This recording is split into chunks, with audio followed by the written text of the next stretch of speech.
Thanks for having me, Mario. Pleasure.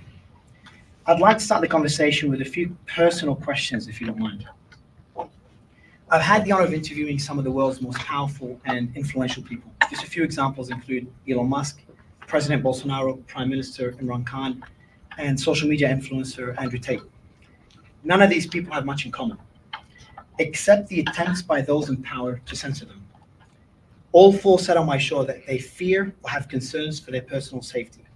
And Elon went as far as saying that if he ever dies under the mysterious circumstances, any mysterious circumstances, it was not by suicide.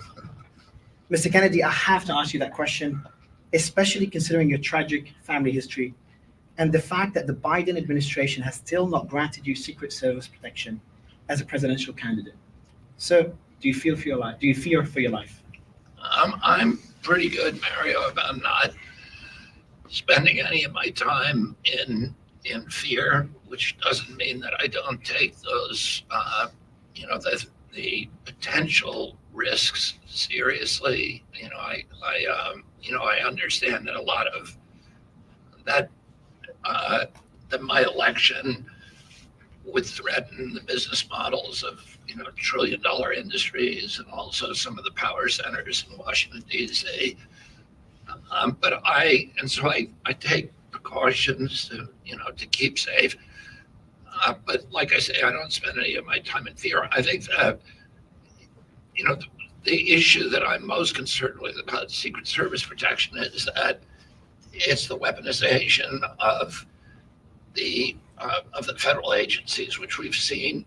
Even the Twitter files show that the CIA, the FBI, the IRS, CISA, NIH, CDC, all these three-letter agencies were being allowed, enabled, used by the White House to censor political speech. At first, it was just speech bearing on public health issues, but it quickly grew to encompass an entire censorship cartel that involved NGOs, that involved universities, the intelligence agencies, et cetera. And that's very dangerous for America. The censorship, but also just the politicization. When my father came to the Justice Department, he was appointed Attorney General by my uncle in 1961 by President Kennedy. And his first week in office, he summons all the division heads and the bureau chiefs at the Justice Department, and he laid down the law. He said, this department will never be used to advance political agendas, that we don't ask whether the potential defendant is Republican or Democrat, that we have to be absolutely beyond reproach in making sure that nothing we do is political, because you want to maintain the faith of the American public in the institutions of our government. The Biden administration has shown in the Twitter files, in the evidence is very clear. In my lawsuit, the discovery from my lawsuit, Biden versus Kennedy, which is now in front of the U.S. Supreme Court, and in the Murphy versus Biden lawsuit that was brought by the Louisiana Attorney General and by the Missouri Attorney General, that 37 hours after he took the oath of office, President Biden was already mobilizing federal agencies to become politically involved, and that's very dangerous for our country. I'm the first, and the Secret Service is one of those agencies. I am the first presidential candidate since Secret Service was given to all the opportunity to all the presidential candidates prior to the nomination after my father's shooting in 1968. So that year, they immediately gave it to Hubert Humphrey, to George Wallace, to Gene McCarthy, all the people who were running for president that year. They gave it to him immediately after my father's shooting. And then Congress changed the law so that every candidate who meets certain metrics in the polls was entitled to Secret Service protection 120 days out. The president and the director of DHS have discretion to give it earlier, and that discretion has been very, very generously applied, so nobody's ever been refused it. there's over 33 candidates who have gotten protection. People like Pat Buchanan, people only had 1% polling support.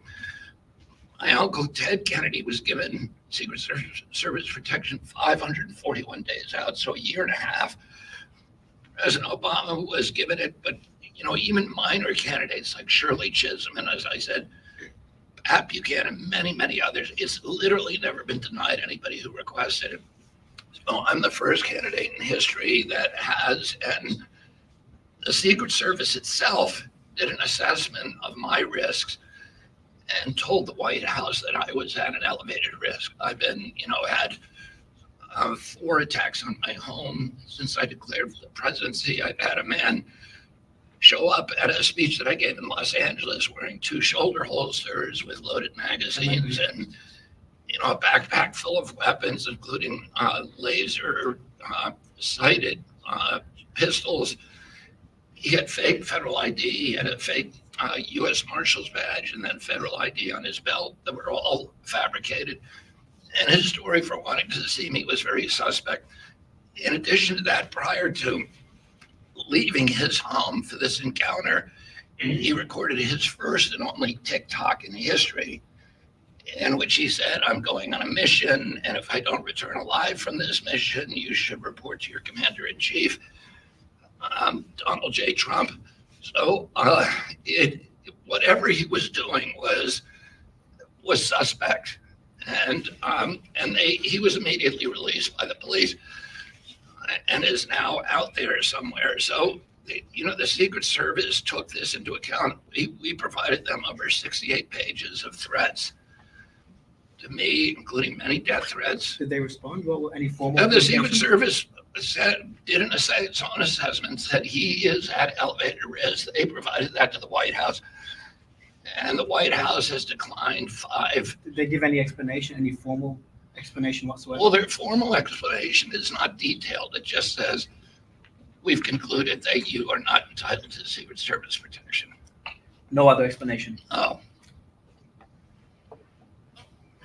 Well, talking about 3-letter agencies, you've said many times, and this is again another personal question, that the CIA was involved in the assassination of your uncle, President John F. Kennedy, who famously himself said he wanted to, quote, splinter the CIA into 1,000 pieces and scatter it to the winds. You've also called for further investigation into the death of your father, Robert F. Kennedy Sr., who was the leading candidate in the Democratic primaries in 1968. So again, this is a kind of linking to the Secret Service.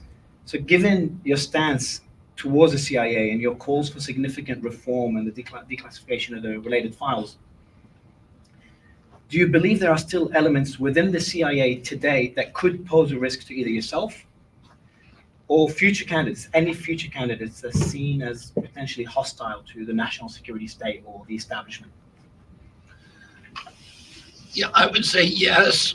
I think, the fact that I think 56 CIA agents signed that letter saying prior to the 2020 election that said that that Hunter Biden's laptop was a Russian election interference hoax.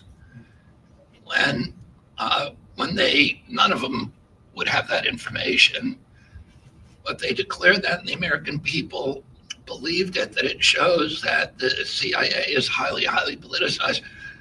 I met Mike Pompeo about, 4 or 5 months ago. I had dinner with him in Las Vegas. And I've always been a critic of Mike Pompeo, but he's a very, very smart man, and he's he's charming. He has an extraordinary resume, as great a resume as anybody could want.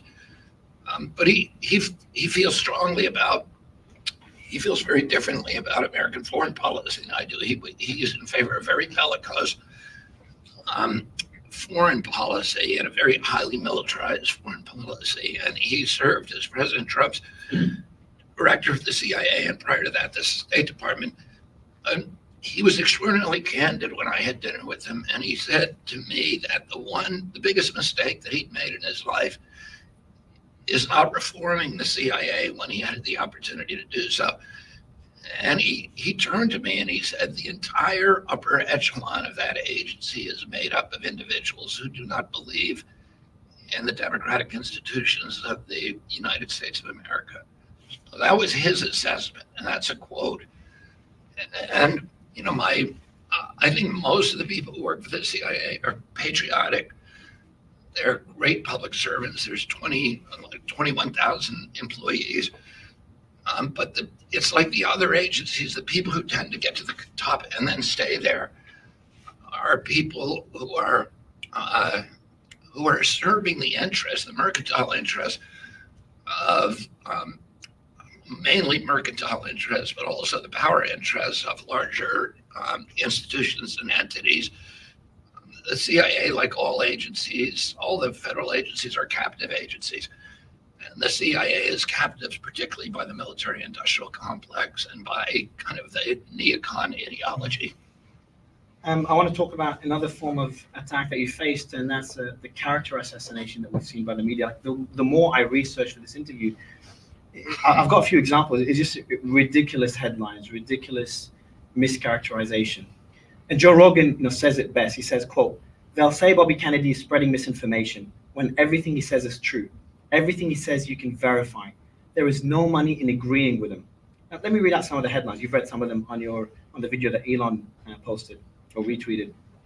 The Standard called you nuts and clearly disturbed.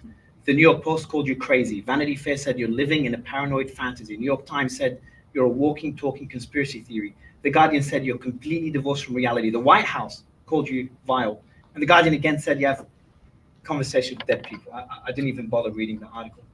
What would you say are the three most twisted lies spread by the media about you?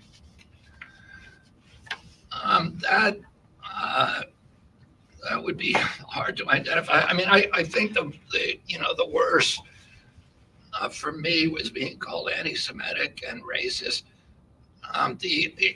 Ironically, I was being called anti-Semitic at the exact same time I was being called a Zionist, which are really incompatible. I've been there. During the Gaza war. I've been there. And then, I was called racist because I suggested that I wrote a book linking the COVID-19 virus, the SARS-CoV-2, to the Wuhan lab. And that was regarded as racist against Chinese, but if you then just characterize from then on as a racist, it carries implications with a lot of different people. The most ubiquitous pejorative that's applied to me is anti-vax. And I've said for 20 years now that I'm not anti-vaccine. I'm pro-science. I'm against the corrupt capture of the health regulatory agencies by the pharmaceutical interests, and the fact that those agencies oftentimes are not promoting public health, but they're promoting the commercial interests of those private, very, very corrupt corporations. The top 4 vaccine makers in this country have paid $79 million over the past $billion over the past decade in criminal penalties and civil damages for lying to regulators, for knowingly publishing false science, for deceiving doctors, physicians, the public, and so it's not a good idea to allow them to control the regulatory agencies, which they do. There's all kinds of mechanisms by which that is exercised. But my own, I'm not anti-vaccine. If people want to get vaccines, they ought to you and your family are vaccinated as well, no? Yeah, I'm just for free choice. Right now. I'm not talking about the COVID vaccine. Yeah. I was fully vaccinated. My kids were all fully vaccinated. Right now, Mario, the CDC is recommending a 9th COVID booster. It's crazy. So fewer than 10% of Americans are taking it. So that means 90% of Americans no longer believe CDC. Should we be able to force those 90% of Americans to take that vaccine whether they want it or not? Should we be able to tell them you can't go to work if you don't do that? You can't get on airplanes. You can't go into public buildings. You can't leave your home. You can't go into a restaurant. I don't think so. I don't think we should ever be able to tell somebody to submit to an unwanted medical intervention. I believe in freedom of choice, and I think any effort by government to coerce medical procedures is just wrong. So, and I think that we should have great science, both on safety and efficacy, and right now we don't. Vaccines are the only medical product or medical device that is exempted from pre-licensing safety studies. And that's not a good idea. And, there's a certain number of people who are injured every year by vaccines. The vaccine court has paid out billions and billions of dollars for people who are injured. There's injuries reported all the time. And in fact, they have, the companies have immunity from liability. Yeah, and the U.S. Marine Corps, I think it was. So it's the vaccine manufacturers pharmaceutical companies when manufacturing vaccines, and the U.S. Marine Corps are the only two institutions that are immune from litigation. Is that correct? Well, yeah. Vaccine companies are immune from litigation.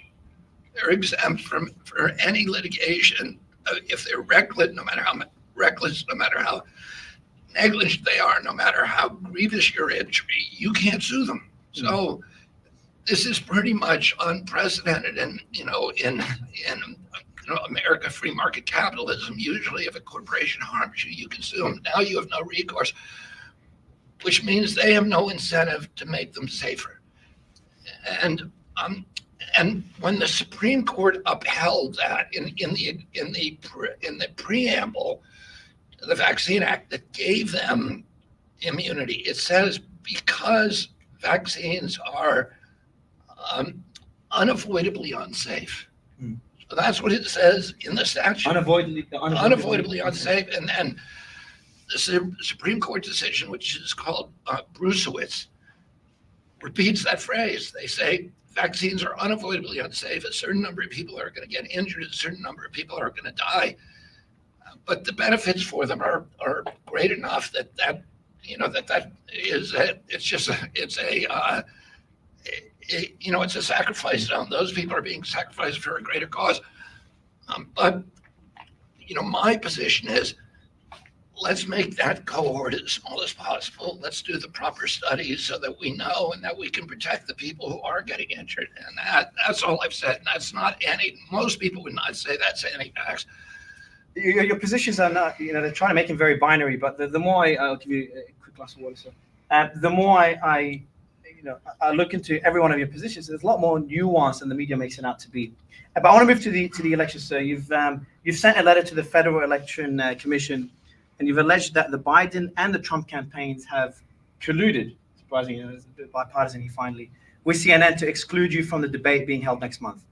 So it's interesting that both major party candidates appear to be equally adamant in their opposition to debating you. Even though you're commonly accused of somehow being a spoiler, but we just don't know a spoiler to which side. What does this say about the current state, and what is the process for you to get on the debate stage next month?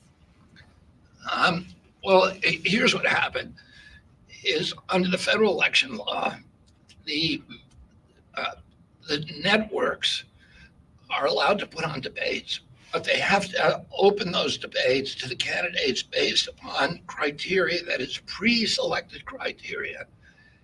In other words, they can't collude with the candidates themselves to exclude other candidates by adopting criteria that are exclusionary. They have to be pre-selected and they have to be objective. And according to the news reports from the Washington Post and other journals, the criteria that CNN selected were dictated by the Biden and Trump campaign on a telephone call. And the Biden campaign specifically said, we need to have criteria that's going to keep RFK Jr. off the stage. They're very explicit about it. Very explicit. And the Trump campaign has been much less adamant about it. And President Trump, to his credit, has said publicly that he welcomes me on the stage. But his staffers on that phone call supported the, apparently, according to the news reports, supported the Biden administration's insistence that I be excluded from the stage, that it had to be a two-man debate. Oh, CNN adopted criteria that they believed would keep me off the stage. There's two criteria in particular. One is that I get 15% in 4 polls, national polls, from 4 of 12 companies, and they believe that I couldn't do that. But we sent them a letter the next day saying, here are 5 polls from those companies in which I get over 15%. And one of those companies is you, CNN. So CNN's own poll from last month, from April, shows me at 16%. And then there is another poll that came out this week that is a qualifying poll. We believe, and then there'll be more polls between now and June 20th that we believe are going to show me that I qualify. The other criteria that they use is they said, the candidate must, in order to qualify the debate, the candidate must be on the ballot in enough states to get 270 electoral votes. Right now, we're on the ballot in 7 states. In 17 states, we have enough signatures to get on the ballot. That's about 229 electoral votes. By June 20th, we will be on enough state ballot. We'll have enough signatures to garner 343 electoral votes, so we'll qualify. The interesting thing is neither President Trump or President Biden can qualify because they're not on the ballot in any states. They both have the expectation that they're going to be the Democratic and Republican And that nominees. applies to you as well, if it's an expectation. It's the expectation, right? And that's the same thing I have. Exactly. And but I'm actually on the ballot in some states, and they aren't on any. So it's going to require CNN to interpret their own rules in a way that's not objective, in a way that actually weights them toward the candidates they want on this stage. So, we've just mentioned Trump. The jury in New York is currently deliberating in Trump's trial. Regardless of the outcome, as a lawyer yourself, what does it tell you that the first criminal prosecution of a president was ultimately over a so-called hush money payment to a porn star? What does that say about the legal system, a pillar to the world's most powerful democracy? Yeah, I try, Mario, not to comment on those cases because I don't, either the case against President Trump or the case against President Biden or Hunter Biden. I'm trying to focus on the issues that are really of deep concern to Americans, that are existential. A $34 trillion debt, the housing crisis where this whole generation of kids can't get into homes, the chronic disease epidemic that's debilitated 60% of our kids, the addiction to foreign wars. Because I think that the powerful elites and entities in Washington, D.C. that are running these political parties want us divided from each other and they're orchestrating that division. By getting us to focus on culture war issues, on personality issues, on trans rights and abortion and gun rights and President Trump and President Biden corruption. Divisive issues rather than the things that could have an impact. Yeah, I'm trying to find another sort of the common ground among Americans rather than focused on these cultural issues that are designed to keep us all at each other's throats. Talking about foreign wars, I want to get into the Ukraine war. The Biden administration is reportedly deliberating whether to openly authorize Ukraine to use U.S. weapons to strike against targets inside Russian territory. And that's inside the mainland, not occupied territory in Ukraine. Yesterday, a member of the Moscow defense establishment proposed a non-combat nuclear explosion to intimidate the West. And in recent weeks, the Russian armed forces have conducted unprecedented military exercises with its tactical nuclear weapons fleet in response to what is said were unacceptable provocations by NATO countries, especially after the British foreign minister said Ukraine was authorized to use British weapons to strike inside Russia, again, not occupied territory. Are we past the point of no return to nuclear catastrophe? I know it's very alarmist, but I just don't think it's getting enough attention. And to be direct, sir, do you think any president, you, Trump, Biden, do you genuinely have the ability to turn things around at this stage of the war? And how? Yeah, I would turn things around immediately by ending the war. and negotiating a peace with President Putin. President Putin has offered us two peace agreements, offered President Zelensky and the United States and the world. Both of them were, in my view, tremendously advantageous to our side. So and President Putin every day says, I want to negotiate. And, Zelensky has now passed a law in Ukraine making it illegal, unlawful to negotiate. My uncle, President Kennedy, kept us out of war with the Soviet Union by establishing a hotline to the Kremlin and exchanging 26 personal letters with Khrushchev and developing a relationship with him. So he said, if you want to keep the peace, you better know how your opponent, your adversary, views the world. And you better be talking to him if possible. And my uncle did do that when the CIA wouldn't talk to them.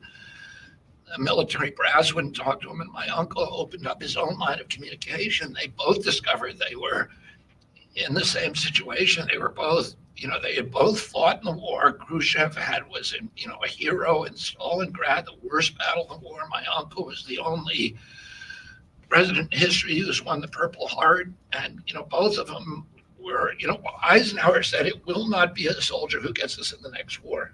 It will not be a combat veteran who gets us in the next war. And both of them were combat veterans, and they both knew the horrors of war and wanted to keep their countries out of it. Mm-hmm.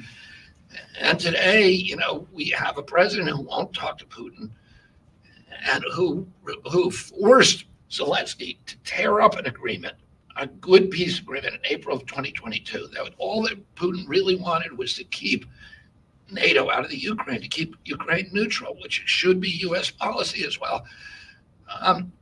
I think it's very frightening where we are right now. The Germans have already given permission to use their missiles for Ukraine to use their missiles to hit Russian territory. The British have done the same. We've now given our permission to use a missile system that's called HIMARS ATACMS missiles to hit, that are precision missiles that are now they're being used against targets inside Russia, civilian targets in Belgrade and other cities of Russia, to hit civilians. They're terror weapons, and they're being used. Putin gave a speech today, an extraordinary speech that every American should watch, because he said we're now at war with the West, and everybody in our country has to mobilize the same way that we did during World War II, because we don't want it, we didn't ask for it, but we are now embroiled. And the only purpose of sending those missiles into Russia is to provoke a Russian confrontation with NATO. Now, the Pentagon did a series of models a couple of years ago about what would happen. The Russians have 2,500 more nuclear missiles than we do. Mm-hmm. Their defense systems are better than us, and they have electronic weaponry now that is dwarfing America. That's why these offensives with U.S. weaponry have all failed in Ukraine, because the Russians have stunned the world with the sophistication and capacity of their electronic warfare. It puts us to shame. Even without knowing this, a couple of years ago, the Pentagon did a study about what would happen if we had a nuclear exchange with the Russians. Within the first 20 minutes of the war, 90 million Americans would be dead. Within the next 6 months, another 90 million would die. And we have people in Washington. We have the Biden administration. Who's ever running the Biden administration?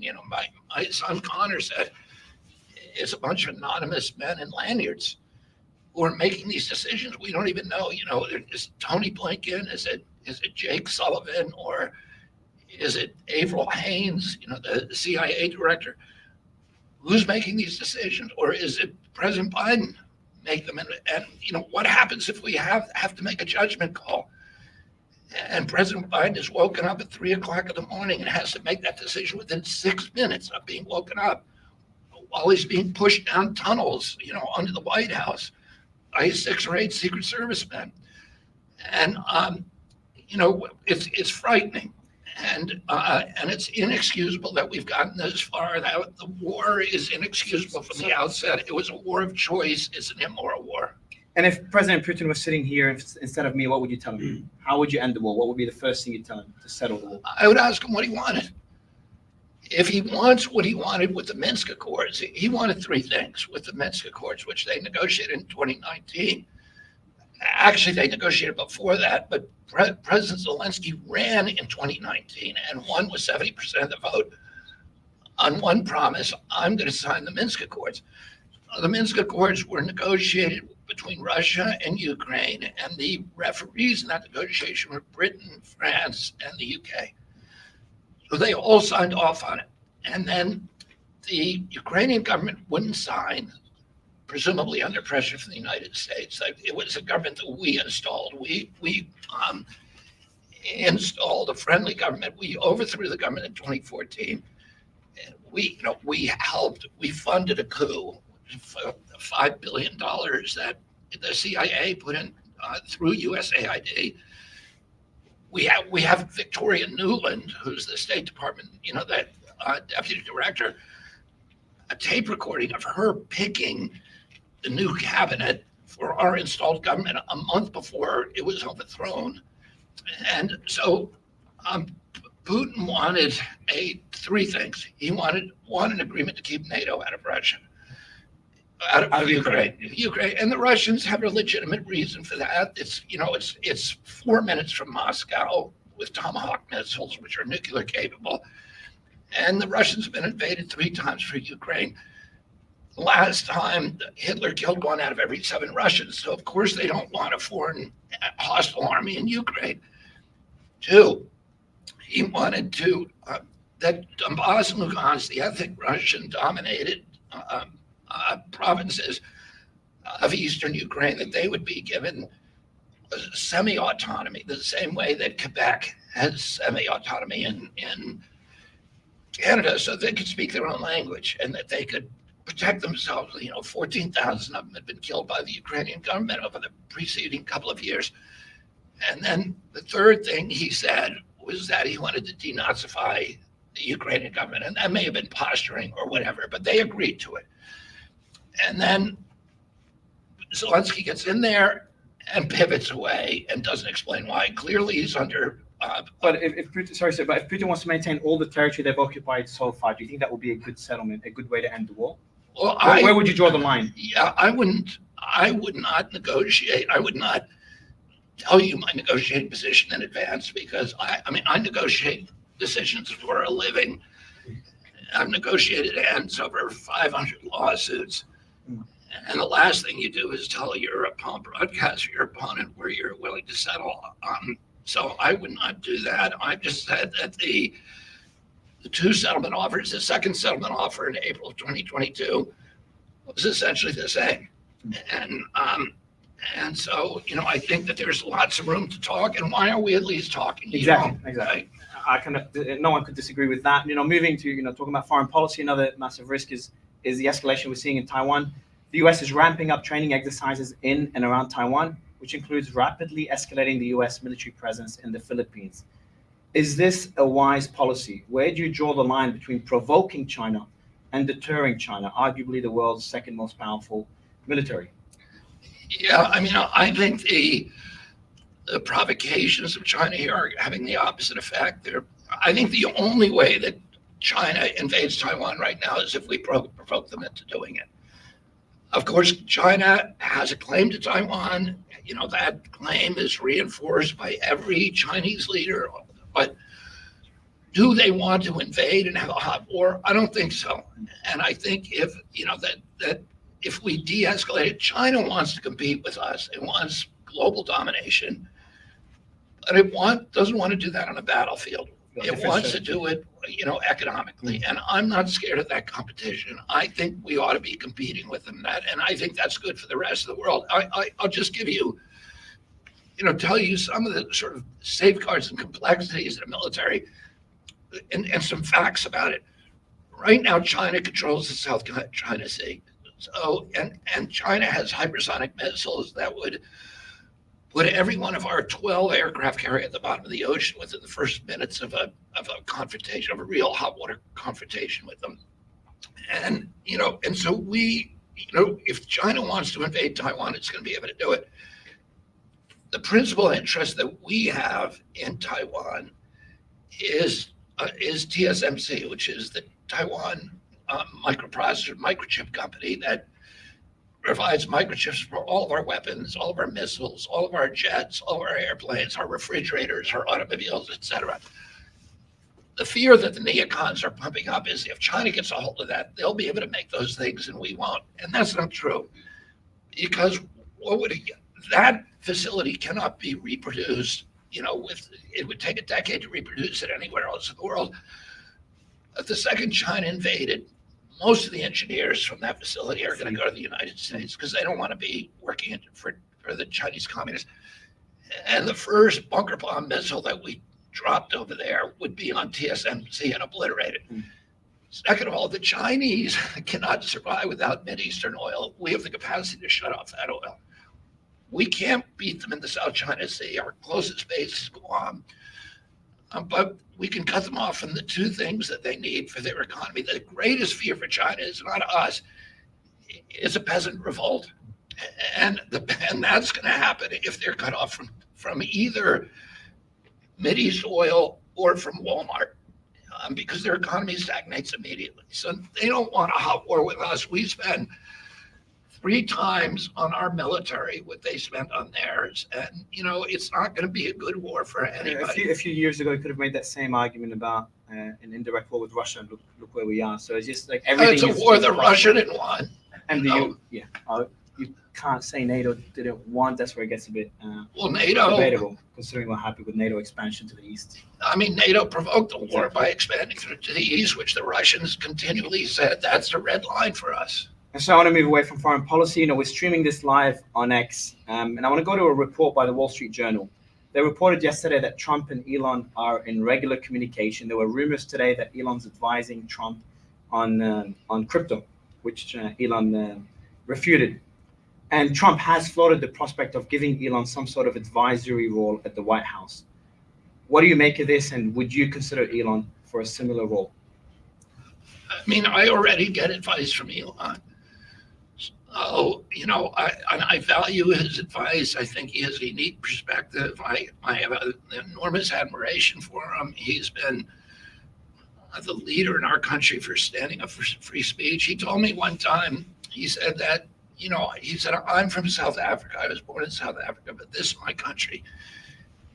He said, I don't own any property out of this country. He said, all my properties, all my factories are here in the United States. And I've made a commitment to this country. And he talked about the reason for that was because of our Constitution, our Bill of Rights, and our free speech.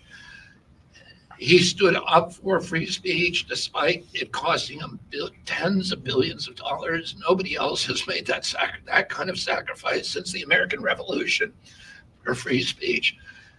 And so, I have, Elon's got issues like everybody else. But, at his core, I see somebody who's really heroic. Do I worry that he's advising President Trump from, my own personal political point of view? No, I don't. I think it's a good thing. I think the more people who are committed to freedom and values that President Trump takes advice from, or President Biden, if he was advising President Biden, I'd applaud that too. So Final question, because we are here at Consensus, which is a crypto event. We've recently begun to see shifts from both Trump and Biden on their crypto policy. Trump had previously ridiculed crypto as fake and a disaster, but now his campaign is accepting contributions in crypto. He launched an NFT project not too long ago, and he told the Libertarian Convention he's going to keep Elizabeth Warren and her goons away from your Bitcoin. And even Gary Gensler from the SEC gave a surprise approval of Ethereum ETFs, which reportedly was after an urgent political intervention or a call from the Biden White House. What explains this shift? Is it just pandering close to the election, or is there a legitimate reevaluation going on about crypto? And do you take any credit for nudging Trump and Biden on this, since you've been very, very early? Yeah, I mean, I can't tell what is happening in their heads. I'd say it's a pretty good guess that because I took an early position on this and have been very, very aggressive about promoting particularly Bitcoin, but also just the blockchain, that we need to bring blockchain home to this country, and we need to develop an ecosystem in this country that is compatible with and sympathetic and embracing the blockchain technology. In the last couple of years, Switzerland has registered 1,200 new crypto companies with a value of about $360 billion. That should be happening here. We are driving, the greatest innovators in history right now to Switzerland, to Singapore, to other countries. And this is the chance for us to grow our economy, to become, a new industry. If we're going to get out of $34 trillion in debt, we need a new industry to blow up our economy, to make that debt proportionally lower to the size of our economy. Blockchain is that industry. We cannot afford to be driving it out of the country. We need to embrace AI here. We need to be very careful of AI. But you can't overregulate it. The Biden administration and Elizabeth Warren have declared war on crypto, and the banking industry has declared war on crypto. And it's good for them. It's not good for our country. It's terrible for our country. AI, we need to regulate it. We need to, but you cannot overregulate it because you're going to drive it out of America. And it's happening in crypto. Yeah, and we need that. We need to keep it here. So, last question, do you own any Bitcoin? Yeah, I do. I do. Can we ask how much? I bought 21 Bitcoins. I bought that, when I got my Monsanto, I won money from my fees in the Monsanto case. So we won ultimately a $13 billion case against Monsanto for causing cancer in people with its product Roundup. And I used my fees in that case to buy Bitcoin for my kids. So I got 3 Bitcoins for each of my 7 kids. Glad to have you supporting the industry. Sir, it's a pleasure to have you on the street, and it's a pleasure to stream you live on X. Thank you so much. Thank you very much, Mario.